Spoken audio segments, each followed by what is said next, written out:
What's going on, guys? Welcome back to Michigan Great Outdoors. I'm excited to have you here today. Today we're going to look at the TX5 Custom Gear Lonestar 2.0 new saddle for 2023.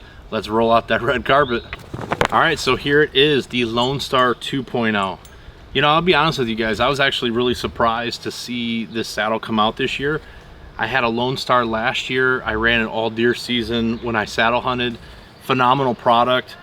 And now, you know, he's kind of taking it to the next level. You know, a forever tinkerer, Matthew Tompkins, who owns TX5 Custom Gear.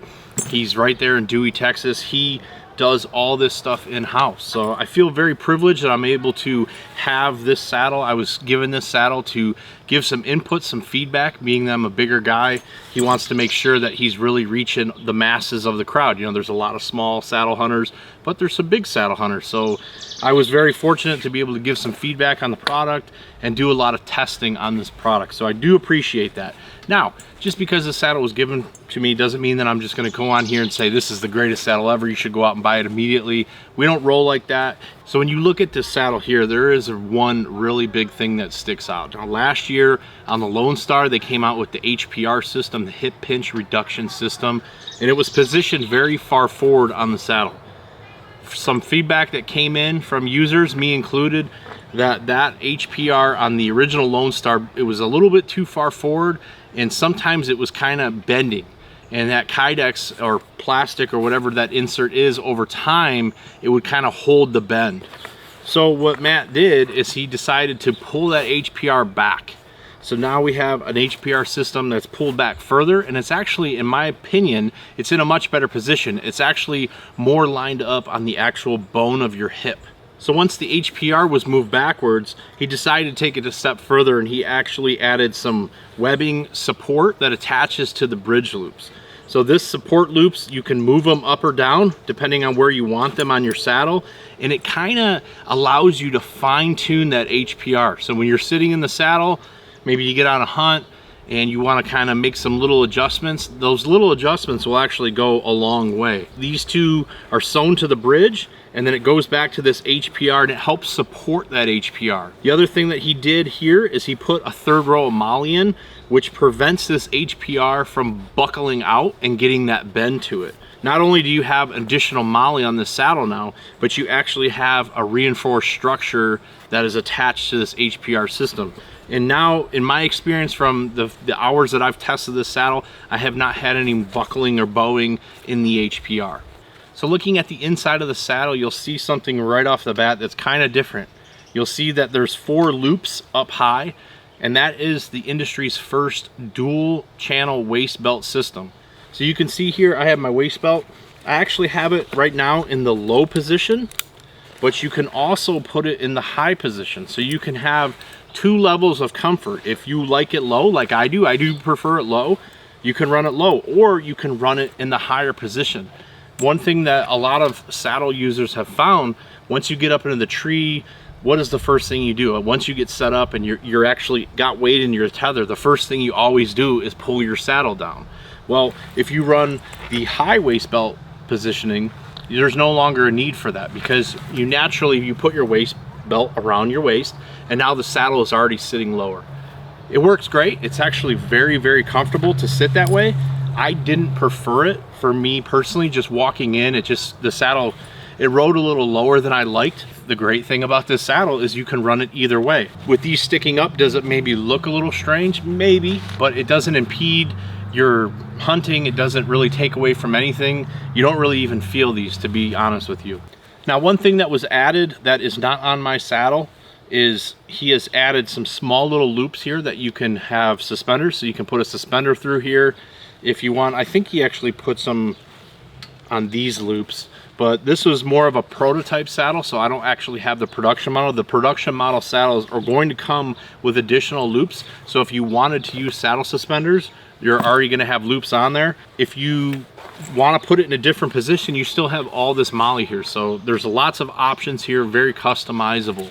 One of the features that was added this year is removable leg straps. Now these are actually a bigger webbing. This looks like 1-inch webbing. I believe that the old leg straps used to have like 1/2-inch webbing. So now we have wider webbing, which I actually like. I think I prefer that better. And you can also remove it. So the way he has this sewn, this channel here, you would actually have to unthread one of these little mini Cobra buckles, but once you unthread them, you take the tri-glide off, you can actually pull these leg straps out. So not only is there removable leg straps, which are adjustable, but now he, on the female end, he has added adjustability here as well. So there's a tri-glide here. If you wanted to get these even tighter, if you wanted to move them out, he has added adjustment here. So again, this saddle is extremely adjustable. It's going to fit multitudes of sizes of people. You're going to be able to really dial that comfort in. And ultimately, the name of the game is to keep you comfortable in the tree so you can shoot a deer. I mean, I don't know about you guys, but I'm not a saddle guy to just be a pretty boy saddle and drink lattes with my finger up. I want to go kill deer. Like, that's the name of the game. One of the things that I really like about the new saddle is additional molly. So there's been some changes with the HPR put in here. On the old Lone Star, the HPR kind of got in the way of this first loop of molly. Now this loop it's actually been sized bigger, so it's a bigger loop. It's no longer in the way, it's not infringed. And when I mean infringed, there's this little Velcro piece that you can actually pull the stay out. That used to be up front, so it was kind of really tight on this first molly. That's been changed now, so now you can take your pouch, you can move that pouch back to the forward position, and it's a lot more easy to get your hands in and out. I know from experience, so I really love that he got that position back. Now the other thing that's been added is now there's additional molly here. This molly here in the middle is probably too tight for anything unless you jam something kind of stiff in there. Maybe a carabiner might slip through there, but there's molly right here. And now he's got 3 molly slots down here at the bottom. Additionally, in the rear here, there's always molly that goes all the way across, but now he's added some molly right here as well. So if you want to hang a Genesis or Innovating the Outdoors saddle implement, you know, you can hang your platform off of there, you can do that right there. So additional molly is always a good thing.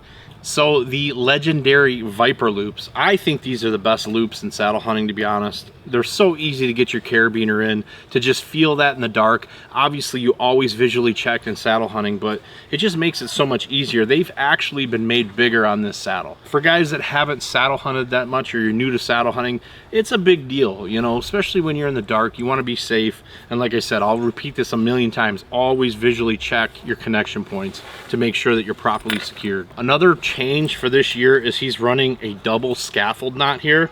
And so what's nice about this is you can break this scaffold knot, and it's a little bit easier to adjust your bridge position. So if you want to run your rope high, and you want to run it low, depending on whatever feel you want in the tree when you're messing around, it's easier to break this knot so you can get that.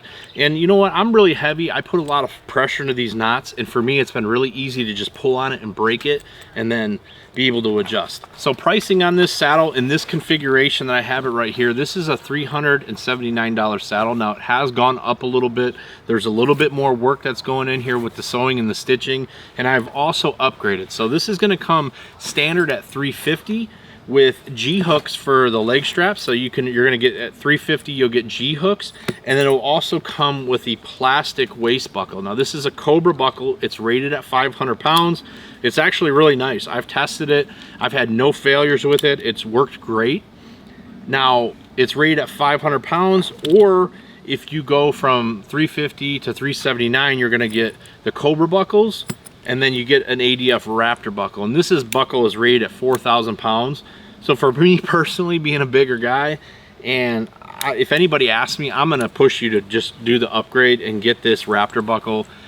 I think it's kind of a no-brainer, but I've talked extensively with TX5 about this buckle here, and he is convinced that this is more than adequate and safe, and I trust Matthew Tompkins' judgment. I really do. So those are the options for pricing. All right, so final thoughts on this saddle. I think it's an absolute slam dunk. I can't believe he did it again. You know, we had the Lone Star last year, a fantastic saddle. He's improved. He's made some really good changes here. I think this is going to be saddle of the year. Now, Tethered's got that lockdown coming out that looks really good. He's coming in at $379. I think the lockdown's going to be $400, so he's still a little bit cheaper. 100% made in the US by American citizens, very compliant, 100%. And TX5 Custom Gear, they're just a good people over there. They make quality items, they make safe items. I think this is going to be a big hit with the big guys. I'm really excited to use this year. I'm excited to see some other people use this saddle this year. So I think it's a slam dunk. I think it's a great saddle. If you want the best of the best, this is where you're going to get it. Do I think if you already have a Lone Star that you should sell your Lone Star and get a new Lone Star? I mean, that's really your call. You know, the Lone Star, it's a great saddle. You might have to replace those stays if you really have some bowing on those stays. That would be the only reason that you'd want to either upgrade, or you could just replace the Kydex or the nylon or whatever the material is inside here. I think you can order them from TX5. Maybe he even warranty them, I'm not sure. You could just keep running that Lone Star, or you could upgrade here to an incredible product. It's really your call. I'm not going to sway you or push you in any direction.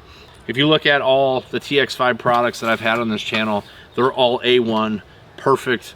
It's hard not to say they're great products. So hopefully this video is helpful for you. If you like videos like this, please hit that thumbs up button. Consider subscribing down below. I do appreciate feedback. Comment down below. Let me know what your thoughts are on this. I will be at the Mobile Hunter Roadshow. I was invited to be a guest speaker for the Michigan region. I'm going to take this there and show it off. I'm proud to have this Made in America saddle, and I'm going to run it with the fix at the show. So if I see you this weekend, so come up and say hi, and that's it. We'll see you on the next one. Peace.